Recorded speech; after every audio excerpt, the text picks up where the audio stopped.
Pierre Livre, Écran de nuit. Je crois que je commence à prendre goût à ces rendez-vous qu'on s'oblige à répartir sur le temps, faire avancer doucement la parole, parce que c'est soi-même, à mesure qui avance en des positions qu'on n'a pas prévues au départ.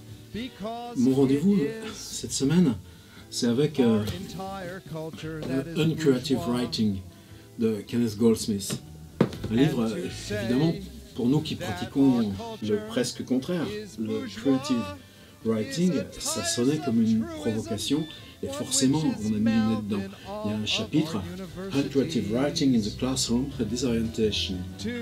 Enseigner avec l'écriture sans écriture, une désorientation. Dans nos écoles, nos ateliers, on essaye de construire, guider, hisser, emmener. Lui, hop, on glisse sur le côté. Et où ça vous emporte? Et comment, justement en explorant les côtés, malgré tout, c'est les lois du langage que vous allez explorer. Même quelquefois dans les poubelles. Je ne dis pas ça de façon méprisante. Il y a un fabuleux compte-rendu de séance de Kenneth Goldsmith où ils prennent un jeu télévisé. Je n'aurai pas des exemples français, je ne les fréquente pas.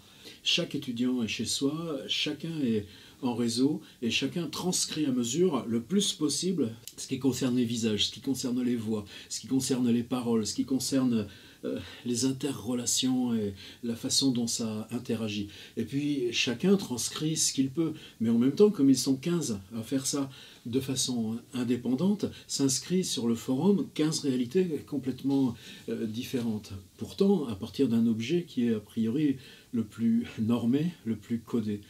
Croyez que la langue, ici, quand elle se dérouille comme ça sur des endroits les plus essentiels du système, qu'est-ce qu'elle retrouve? Justement, sa force subvertive. Donc évidemment, j'avais lu ce livre. La question, c'est que lire un livre et le traduire, c'est pas du tout la même chose.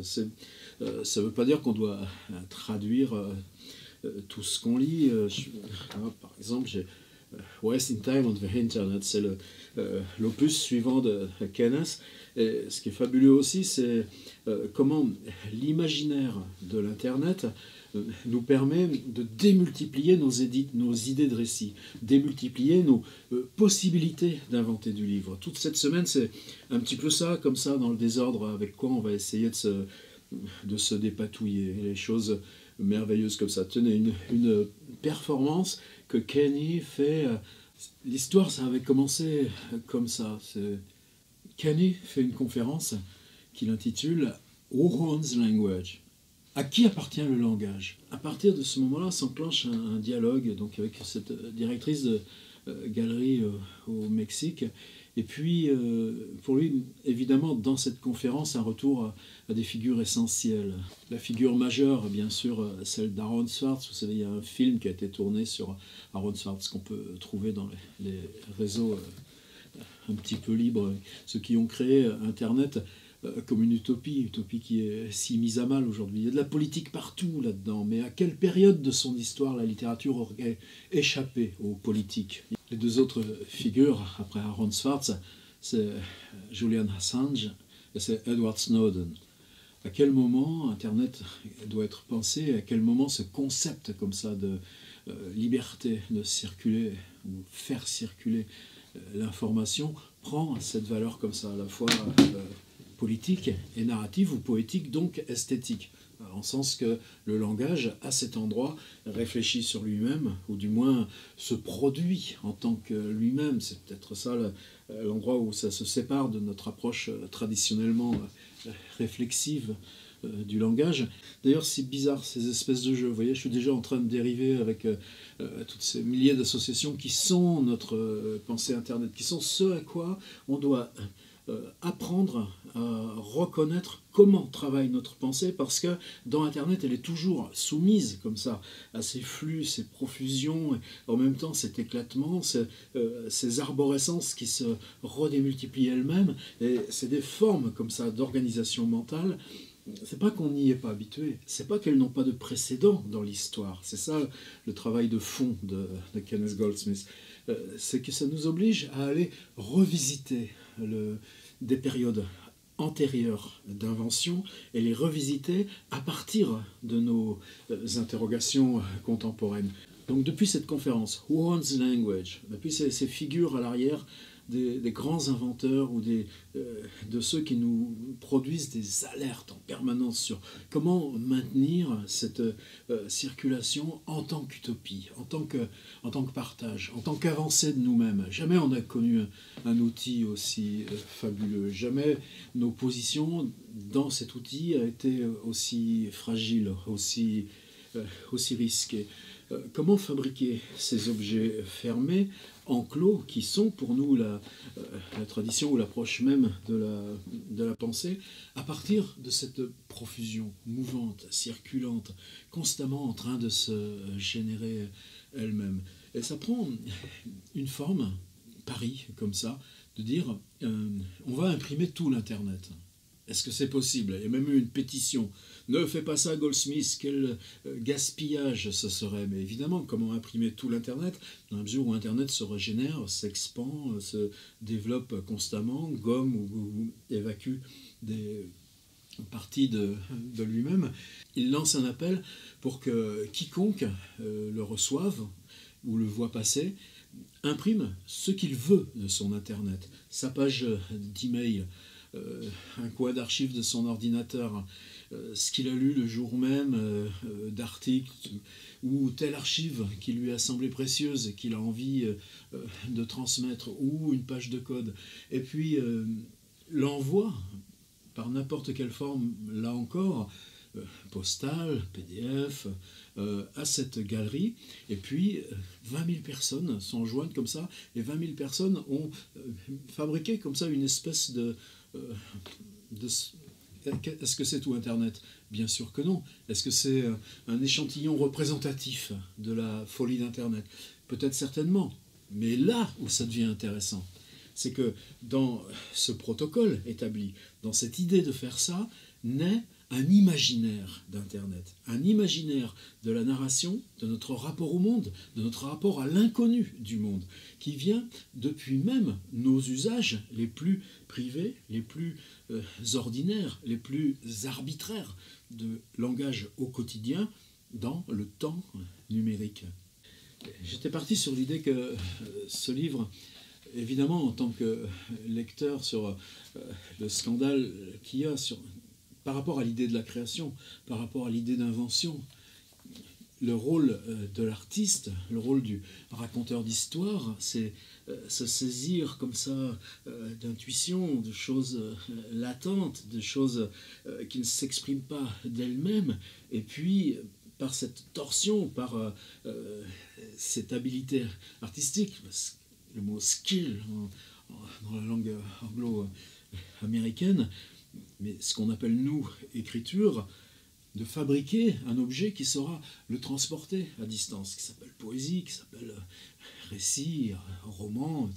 Et en même temps, on sait bien que depuis longtemps, il n'y a plus cette figure de l'artiste qui réunifierait comme ça ce truc-là. Ces choses circulent à travers nous, mais cette construction de l'auteur est plutôt rétrospective par rapport à ce qu'on fait circuler ou ce qu'on organise comme ça, qui se détache de nous et qui a cette liberté de laisser quelqu'un venir à lui et se l'approprier. Mais le fonctionnement même de ces questions d'appropriation, est-ce qu'on avait besoin de s'en occuper par rapport aux masses anonymes de langage qui nous traversent tous les jours? Prenez ça, c'est des exemples dans le début de ce livre. Quand vous marchez dans n'importe quelle grande ville, évidemment, Kenny, c'est New York. Dans 3 minutes de traversée urbaine, quelle qu'elle soit, combien de mots vous traversent? Des enseignes, de ce qui est écrit sur les rues, des paroles que vous entendez, des musiques qui sont diffusées, des messages de service qui sont... Est-ce qu'on jamais on avait eu ça? Non. Quel est le paradoxe de ça? Eh bien, le langage tel qu'il devenait littérature, il émergeait comme ça d'une intériorité, d'une subjectivité qui évidemment se confrontait aux signes du monde. C'est ce côté provocateur de Kenneth Goldsmith qui peut éventuellement tromper. Par exemple, cette idée qui est un petit peu centrale chez Goldsmith, c'est qu'à un moment donné, si cette profusion devient trop vaste, devient trop rapide, et qu'en même temps, dans cette profusion, il y a justement ce qui la fabrique, il y a le plus vulgaire, il y a le plus bête, il y a le dominant, il y a la manipulation. Et puis en même temps, vous pourrez aller consulter un manuscrit original du XIIIe siècle ou une enluminure, ou aller rechercher comme ça aussi les ressources les plus rares, ou les ressources filmiques, ou retrouver la voix d'un poète avec un des grands boulots comme ça de Kenneth Goldsmith, la façon dont la plupart d'entre nous ont appris l'existence de ce bonhomme. C'est un site qui s'appelle UbuWeb, cherchez en un seul mot, UbuWeb, ubuweb.com. Et c'est quelque chose qui remonte quand moi j'ai lancé ma propre expérience web en 1997, elle existait déjà. Je crois qu'il lui a commencé vers 1995. C'est que des choses qui sont sous droit, puisqu'il s'agissait de fabriquer une archive internet du contemporain, avec des sons, avec des films, avec des revues simplement scannées ou photographiées, et puis vous entriez dans Fluxus, dans Flarf, dans Language, où vous entriez dans des conversations avec John Cage, ou ces moments où Andy Warhol traverse un supermarché en enregistrant en permanence ce qu'il voit. Et ce site UbuWeb, Kenny l'a hébergé au Mexique, puisque justement là, il n'y avait pas de problème de droit, etc. Et ce site fonctionne toujours, devient une archive gigantesque, mais qui est un outil de travail fabuleux. Comment on peut travailler le contemporain? Comment on peut résister? Comment on peut penser si on n'a pas accès nous-mêmes à la matière vive de ce contemporain? Quelquefois, c'est en opposition avec les lois marchandes. Comment on peut assumer ça? Comment on peut tenir dans cette logique sans s'incliner ou s'abaisser devant les rouleaux compresseurs du fric? Mais par exemple, si je vous parle de John Barton Wolgamott, saurez-vous qui c'est? Moi, je ne savais pas qui c'était avant d'entrer, donc par la traduction dans On Creative Writing, qu'on a rendu par l'écriture sans écriture. C'est le premier critère pour moi. Si Goldsmith c'est un provocateur, si Goldsmith peut même jouer dans ses performances, entendu, j'ai pris comme générique Kenneth Goldsmith chantant Roland Barthes. Il prend le rôle même de l'amuseur, du dérangeur. Jamais oublier que c'est un Américain. En tant qu'Américain, il y a ce truc qu'on fait le job. Et quand il fait le job, il le fait sérieusement. John Barton Wolgamott, en 1929, est à l'opéra, à New York. C'est du Beethoven. Il lui semble entendre comme ça une symphonie de noms propres. Il lui semble que ce que fabrique la musique de Beethoven, c'est que ces noms propres dont il a l'illusion auditive, il les voit dans leur époque, il les voit dans leur fabrique de vie, dans la façon dont ils affrontent le monde. Et puis, il va faire un livre avec ça. Ce sera un livre qui s'appelle « Il y avait des hommes et des femmes » et qui n'est fait que de noms propres. Et chaque nom propre va rejoindre comme ça une petite sphère de vie, de fabrique. Est-ce que ce livre peut avoir une fin? Non. Mais si on pense à ce truc-là, tout d'un coup, on se remet en mouvement par l'imaginaire dans notre possibilité de livre et de récit pour aujourd'hui. Est-ce que vous avez entendu parler de Joe Gould? Oh bah oui, des Joe, il y en a plein, puis des Gould, il y en a plein aussi. C'est en 1942. On est à New York. Ce type a décidé de faire une oral history. Cette histoire orale, il a décidé de capter tous les jours tout ce qu'il entend. Oral History of Our Time, une histoire orale de notre temps, est un projet que développe Joe Gould en 1942, qui finit par atteindre approximativement 9 250 000 mots, soit environ 12 fois la Bible. Joe Gould écrit dans le sens de la longueur et sur les deux côtés de chaque page, écriture illisible pour quiconque d'autre que lui-même. Joe Gould n'insérait dans son histoire orale que des choses qu'il avait vues ou entendues. C'est fait pour moitié au moins de conversations retranscrites à l'identique, au résumé, d'où le titre. Ce que disaient les gens, c'est l'histoire, dit Gould. Ce que nous pensions habituellement être l'histoire, les rois, les reines, les traités, les inventions, les grandes batailles, les décapitations, César, Napoléon, Ponce Pilate, Christophe Colomb, William Jennings Bryan, ce n'est que la croûte de l'histoire et reste largement faux. Moi, j'ai mis par écrit l'histoire informelle de la foule des ordinaires, ce qu'ils ont à dire sur leur boulot, leurs affaires de cœur, leurs ripailles, leurs fêtes, leurs plaies, leurs chagrins, et je continuerai jusqu'à ma mort. La visée était énorme, tout y figure, depuis les transcriptions de soliloques de clochards sur les bancs publics jusqu'aux vers de Mirliton recopiés dans les toilettes, des centaines de milliers de mots au service des poivreaux ou des aventures sexuelles de diverses personnes et tous les métiers de Greenwich Village dans les années 1920, des centaines de comptes rendus de sourires, de soirées arrosées dans le village, incluant les commérages sur les participants, etc., etc. Le projet de Joe Gould ne pouvait qu'achoper. Il n'y eut jamais de manuscrit. C'était un énorme hoax. Ce type, en 1942, développe ce projet et, parvenant à faire croire à son existence, un reporter du New Yorker l'interviewe et, dans le New Yorker, consacre une pleine page à ce projet en cours qui ne s'arrêtera jamais, mais en le présentant comme déjà en bonne voie. Et simplement, Joe Gould, lui, ne l'a toujours rêvé qu'en tant que projet.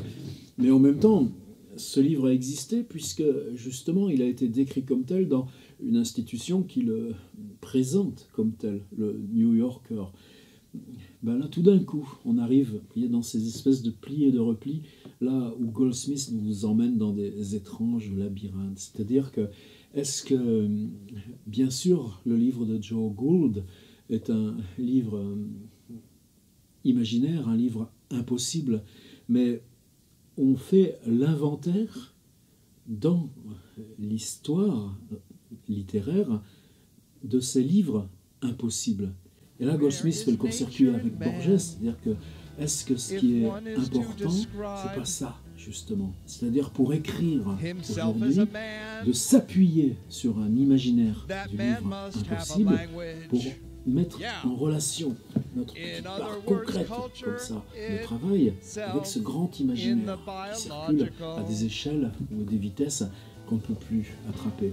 Et puis là, bien, tout d'un coup, la petite étude de cas sur Joe Gould et son histoire orale dans Greenwich Village en 1942, ça devient une sacrée preuve, un sacré morceau.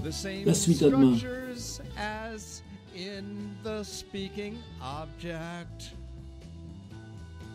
Life itself is constructed as a language. In short, everything is culture.